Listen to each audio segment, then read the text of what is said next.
بسم اللہ الرحمن الرحیم۔ اچھا جی، ہم جو ہے وہ صفات عارضہ جو ہے وہ ہماری شروع ہو چکی تھی، صفات لازمہ ہماری مکمل ہو گئی تھی، اور صفات لازمہ کے اندر ہم نے 17 قسمیں پڑھ لی تھیں، اور ہر حروف کے اندر کون کون صفت پائی جاتی ہے وہ بھی جو ہے وہ ہم نے پڑھ لیا تھا۔ پھر ہمارا اس کے بعد سبق شروع ہوا صفات عارضہ کا، اور ہم نے کہا تھا یہ جو ہے وہ صرف 8 حروف کے اندر پائی جاتی ہیں۔ اس میں سے ایک حرف جو تھا وہ ہم نے پڑھ لیا تھا لام، ٹھیک ہے۔ لام کے اندر ہم نے پڑھا تھا کہ جو ہے وہ دو صفات پائی جاتی ہیں، تفخیم اور ترقیق، ٹھیک ہے۔ تفخیم کا معنی ہم نے پڑھا تھا کہ موٹا کر کے پڑھنا، یعنی آواز جو ہے وہ منہ کے اندر جو ہے وہ بھر جائے، ٹھیک ہے۔ اچھا بھئی، اسی میں یہیں پر سمجھ لو، بعد میں شاید مجھے بولنا جائے کہ جو ہے وہ ہم نے پڑھا تھا نا کہ موٹا کر کے پڑھنا۔ اس میں اس چیز کا خیال رکھنا ہے کہ بھئی اتنا بھی جو ہے وہ زیادہ نہیں کرنا کہ بھئی واو کی جو ہے وہ آواز نکل جائے۔ بعض جو ہے وہ آپ نے دیکھا ہوگا کہ زیادہ موٹا کرتے ہیں تو جو ہے وہ منہ ان کا گول ہو جاتا ہے، جس وجہ سے جو ہے پھر انہیں کیا کرنا پڑتا ہے، اور وہ واؤ کی آواز خود بخود نکل، جیسے آپ نے دیکھا ہوگا پڑھتے ہیں قوف، ٹھیک ہے، قوف۔ اب یہ دیکھیں قوف میں جو ہے وہ منہ کو جو ہے وہ آواز کو جو ہے وہ منہ کے اندر جو ہے وہ پھیلایا، اور تو نتیجن جو ہے وہ انہوں نے منہ کو گول کر لی تاکہ آواز زیادہ جو ہے وہ منہ کے اندر رہے، قاف جو ہے زیادہ موٹا نظر آئے، تو نتیجہ کیا ہوتا ہے کہ واؤ کی جو ہے وہ اس میں مشابہت پائی جاتی ہے، ٹھیک ہے۔ تو اس وجہ سے جو ہے وہ، اور قاف کے اندر آپ کو پتہ ہے، قاف کے مخرج کے اندر آپ اس کا مخرج کو دیکھ لیں، زبان کی جڑ تھی جو ثناء اولیہ کی طرف اڑتی تھی، اس کو دیکھ لیں، یا پھر جو ہے وہ ثناء اولیہ کہہ رہا ہوں، تالو کی طرف اڑتی تھی، اس کو دیکھ لیں، یا پھر جو ہے وہ صفات کو دیکھ لیں، صفت استعلاء اور صفت اطباق پائی جاتی ہے، ان میں جو ہے واو کا نام و نشان نہیں ہے، ٹھیک ہے۔ اس وجہ سے جو ہے وہ ہونٹ کو جو ہے وہ کوئی تعلق ہی نہیں ہے جو ہے وہ قاف کے ادا کرنے کے ساتھ، اس لیے جو ہے وہ ان کو اتنا موٹا نہیں پڑھنا سب کو، ٹھیک ہے۔ سواد، سواد، آپ نے دیکھا وہ بات سواد پڑھتے ہیں تاکہ جو ہے وہ موٹے ہونے کی جو ہے آواز نکلے، سواد، ٹھیک ہے۔ سعاد منہ سیدھا کر کے تو موٹا نہیں پڑ جاتا نا ان سے، تو پھر وہ منہ کو گول کر لیتا تاکہ تھوڑی دیر کے لیے موٹا ہو جائے، وہ بتا سواد، ٹھیک ہے۔ تو اس لیے ان کو اتنا بھی جو ہے وہ موٹا نہیں پڑنا کہ بھائی جو ہے وہ واو کی آواز جو ہے وہ آنا شروع ہو جائے۔ تو ہم نے پڑھا تھا کہ بھائی لام کے اندر جو ہے وہ صفات عارضہ میں سے دو صفات پائی جاتی ہیں، تفخیم اور ترقیق۔ تفخیم موٹا پڑھنا، اور ترقیق مطلب باریک پڑھنا، ٹھیک ہے۔ تو اسی طریقے سے جو ہے وہ اور ایک حرف ہمارا مکمل ہو گیا تھا لام، باقی ہمارے جو ہے وہ 7 حروف باقی ہیں ابھی۔ ان 7 میں سے آج ہمارا انشاءاللہ ایک اور ہو جائے گا، وہ ہے را، ٹھیک ہے۔ تو را کے اندر بھی یہی دو صفات پائی جاتی ہیں، تفخیم اور ترقیق، یعنی موٹا ہونا اور باریک باریک ہونا، ٹھیک ہے۔ تو اب ہم سب سے پہلے جو ہے وہ را کی وہ صورتیں پڑھیں گے کہ جن صورتوں میں را جو ہے وہ موٹا پڑھا جاتا ہے۔ تو را جو ہے وہ چند حالتوں میں موٹی پڑھی جاتی ہے۔ اس میں سے پہلی حالت یہ ہے کہ را پر زبر یا پیش ہو، ٹھیک ہے۔ را پر زبر ہو یا پیش ہو، جیسے نصر اللہ۔ اچھا بھائی، یہاں پر یاد رکھیے گا، آگے ہر ایک کے آگے لکھا نہیں ہوگا، اس کو موٹا پڑھیں گے، کیونکہ یہاں پر یہ سارے صورتیں موٹا ہونے کی ہی ہم پڑھ رہے ہیں۔ تو را پر زبر یا پیش ہو، جیسے نصر اللہ، نصر رل، ٹھیک ہے۔ نصر رل نہیں پڑھ رہے، رل پڑھ رہے ہیں، ٹھیک ہے۔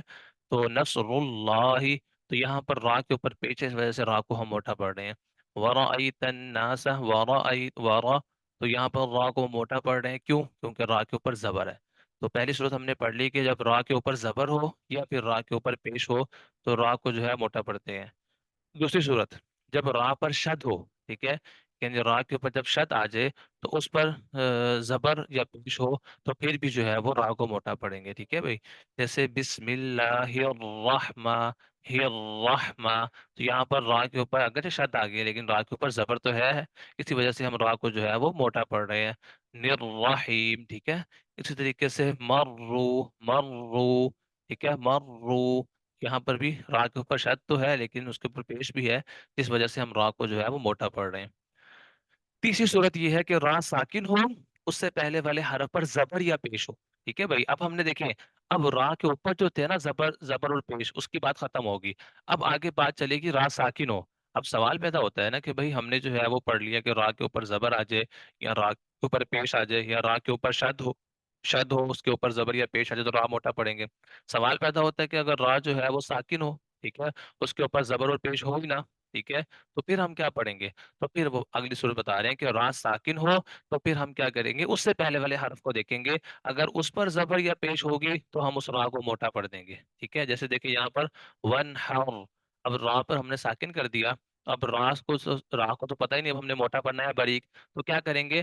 را سے پہلے والے حرف کو دیکھیں گے اس پر کیا ہے، تو را سے پہلے ہا ہے، اس پر زبر ہے، لہٰذا ہم اس را کو موٹا پڑھ دیں گے۔ کیسے پڑھیں گے؟ ون ہر، ٹھیک ہے.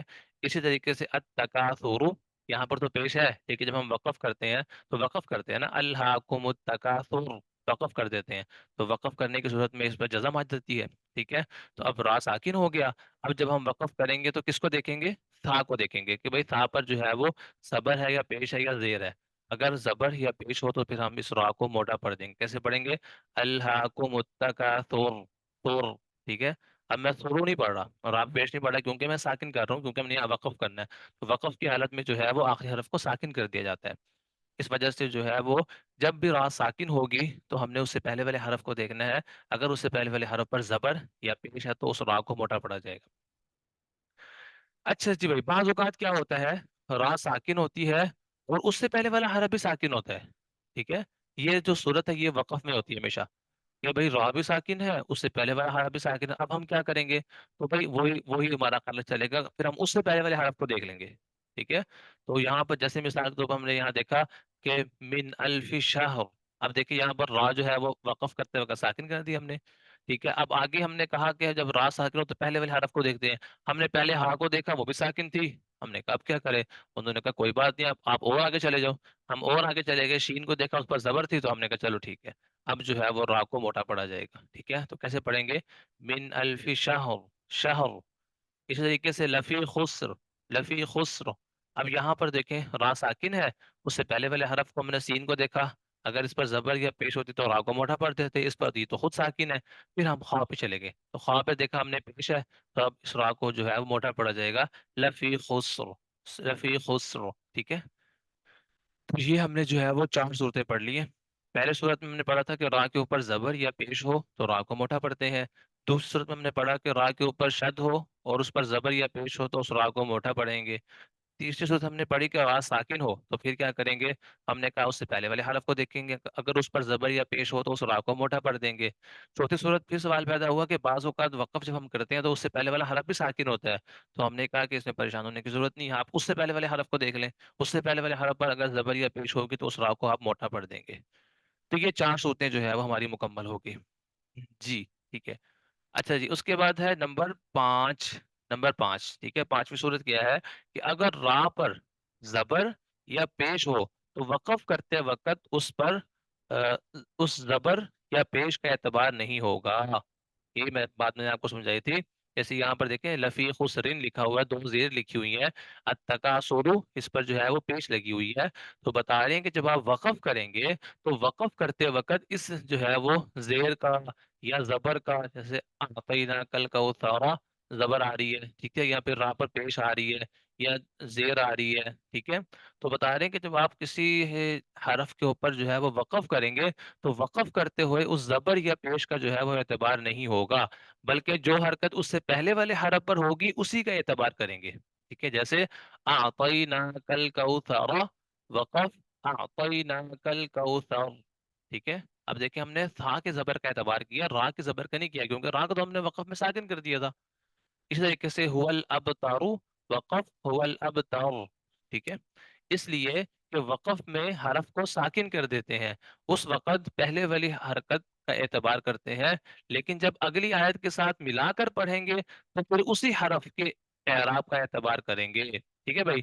اب اگر ہم نے جو ہے وہ اس کو کسی آگے والا جو ہے وہ ملا کر آگے والے کے ساتھ ملا کر پڑھنا ہے تو پھر ہم اس کو ساکن نہیں کریں گے، پھر یہ جو را کے اوپر پیش لگی ہے یا زبر لگی ہے پھر اسی کا اعتبار کیا جائے گا کہ اس را کے اوپر کیا چیز ہے. ٹھیک ہے بھائی.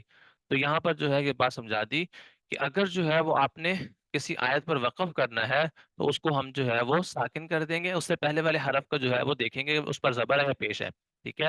اور اگر آپ نے اس جو ہے وہ آیت کے آخر میں وقف نہیں کرنا، اب پھر اسی کا اعراب دیکھا جائے گا، کیونکہ آپ اسی پھر اس را کے اوپر آپ زبر یا زیر یا پیش پڑھ کے جائیں گے تو آپ نے ملانا ہوتا ہے. ٹھیک ہے. ایسے تو ہے نہیں ساکن کر کے آگے والے آیت پڑھ لیں گے، تو وہاں پر جو ہے اس کو ملا کر جائیں گے تو پھر اس وقت جو اس را پر زبر یا پیش ہوگی تو پھر اسی کا اعتبار کرتے ہوئے پھر ہم جو ہے وہ موٹا پڑھیں گے، پھر اس سے پہلے والے حرف کو دیکھنے کی ضرورت نہیں ہے. یہ بات سمجھ میں آئی ہے آپ کو؟ یہ 5ویں نمبر والی بات سمجھ میں آئی ہے؟ جی جی ٹھیک ہے. استاد. ٹھیک ہو گیا. نمبر 7 پہ آ جائیں. نمبر 7 پہ ہے کہ را ساکن ہو اس سے پہلے زیر ہو. ٹھیک ہے بھائی. را جو تھی وہ ہم نے دیکھا کہ بھائی ساکن ہے. ٹھیک ہے. اور اس سے پہلے والے حرف کے اوپر کیا آ گئی؟ زیر آ گئی.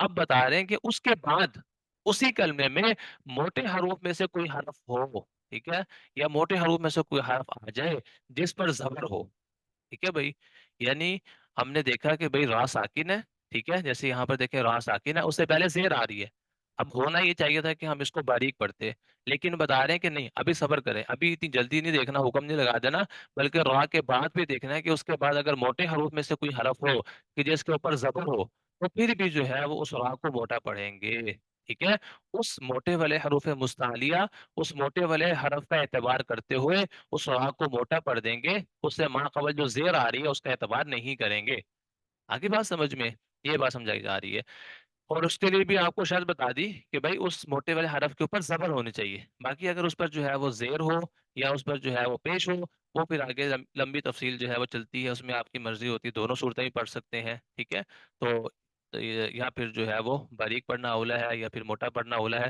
وہ آگے اس میں تفصیل چلتی ہے، تو قرآن کے اندر جو ہے وہ اس طرح کی صرف یہی مثالیں ہیں، ٹھیک ہے، جو یہاں پر لکھی ہوئی ہیں، جی، تو ہم نے پڑھا کہ را ساکن ہو، اس سے پہلے زیر ہو، ٹھیک ہے، اور اس کے بعد جو ہے وہ اسی کلمے کے اندر، یعنی اگلے کلمے میں نہ ہو، ایسا نہ ہو کہ ارصاد یہ لفظ پورا ہو گیا، اب اگلا والا کلمے کے شروع میں جو ہے وہ صاد آ رہا ہے، نہیں، اس کا اعتبار نہیں کر رہے ہم کہہ رہے ہیں کہ را کے بالکل ساتھ ہی ہو، اور اسی کلمے کے اندر جو ہے وہ موٹے حروف میں سے کوئی حرف آ جائے جس کے اوپر زبر ہو، تو پھر ہم اس را کو موٹا پڑھیں گے، جیسے فرقتن، ٹھیک ہے، فرقتن، قرطاس، ٹھیک ہے، اس طریقے سے ارصاد، اس طرح لبالمرصاد، ٹھیک ہے، اب یہاں پر ہم نے جو ہے وہ اس را کو موٹا پڑھا، اب کوئی آپ سے سوال کر سکتا ہے کہ بھئی را ساکن اس سے پہلے تو زیر ہے، تو آپ نے جو ہے وہ اس کو موٹا کیوں پڑھا؟ آپ کہیں گے ٹھیک ہے زیر تو ہے، لیکن ہم نے اس کے بعد دیکھا کہ اس کے بعد موٹے حروف میں سے جو ہے وہ صاد آ رہا تھا، ٹھیک ہے، تو موٹے حروف ہم نے پڑھے تھے خصا ضغطن قز، تو خا، ٹھیک ہے، صاد، ضاد اور غین، طا اور قاف اور ضا، یہ جو 7 حروف ہیں کوئی بھی آ سکتا ہے، ان میں سے کوئی بھی آ جائے اور اس پر زبر ہو تو پھر اس را کو جو ہے وہ موٹا پڑھا جائے گا، اور اس صورت کے پورے قرآن کریم میں صرف یہی 5 کلمے پائے جاتے ہیں، اس وجہ سے جو ہے وہ ان پانچوں کو جو ہے وہ ذکر کر دیا تاکہ آپ کو جو ہے وہ مشکل نہ ہو، ٹھیک ہے بھائی، جی، اچھا جی، اس کے بعد جو ہے وہ آگے آخری صورت بتا دی کہ آخری صورت یہ ہے کہ را ساکن ہو، اس سے پہلے کسرہ دوسرے کلمے میں ہو، ٹھیک ہے، را ساکن تھی، ٹھیک ہے، اور اس سے پہلے، ٹھیک ہے، اس کے بعد کی بات نہیں کر رہے، اس سے پہلے کی بات کر رہے ہیں کہ را ساکن تھی، اس سے پہلے جو کلمہ تھا وہ الگ کلمہ تھا، اور را ساکن جو تھی وہ الگ کلمے میں تھی، لیکن اگر اس سے پہلے والے کلمے پر جو ہے وہ زیر آ رہی ہے تو اس را کو بھی جو ہے وہ موٹا پڑا جائے گا، کیونکہ وہ الگ کلمے میں جو ہے وہ آ رہی ہے، اس وجہ سے ہم اس را کو جو ہے وہ موٹا پڑھ لیں گے، ٹھیک ہے، ہاں، اگر بالکل ساتھ والے کلمے میں آتی، اسی کلمے میں جو ہے وہ زیر آ جاتی، پھر ہم اس کے جو جب آگے ہم پڑھیں گے کل باریک کرنے والے قاعدے، وہاں پر اس کی تفصیل آئے گی، ٹھیک ہے، جیسے یہاں پر دیکھیں را ساکن ہے اور یہ الگ کلمہ ہے، رب بھی الگ کلمہ ہے، ارجعون الگ کلمہ ہے، ٹھیک ہے، تو بتا رہے ہیں کہ را ساکن ہو اور اس سے پہلے الگ کلمے کے اندر جو ہے وہ حرف پر جو ہے وہ زیر ہو، اس را کو بھی جو ہے موٹا پڑا جائے گا، جیسے رب ارجعون، رب ارجعون، ٹھیک ہے، تو یہ ہم نے جو ہے وہ 7 صورتیں پڑھی ہیں جن صورتوں میں را کو جو ہے وہ موٹا پڑھا جائے گا، تو ان 7 صورتوں کو آپ نے جو ہے وہ اچھے سے یاد کرنا ہے، ٹھیک ہے، اور یہی 7 جو ہے وہ 7 صورتیں جو ہے وہ اسی طریقے سے بس شروع میں زیر لگ جائے گا، ٹھیک ہے، تو وہ باریک ہونے والی صورتیں آ جائیں گی، جتنا اچھا آپ کو یہ یاد ہوگا اتنا اچھا آپ کو جو ہے وہ سبق سمجھ میں بھی آ جائے گا، باریک والا بھی سمجھ میں آ جائے گا، ٹھیک ہے، اور اس طریقے سے جو ہے وہ آپ کو جو ہے وہ سبق جلدی یاد ہو جائے گا، ٹھیک ہے، تو یہ جو ہے وہ 7 صورتیں اچھے سے اس کو یاد کر کے آنا۔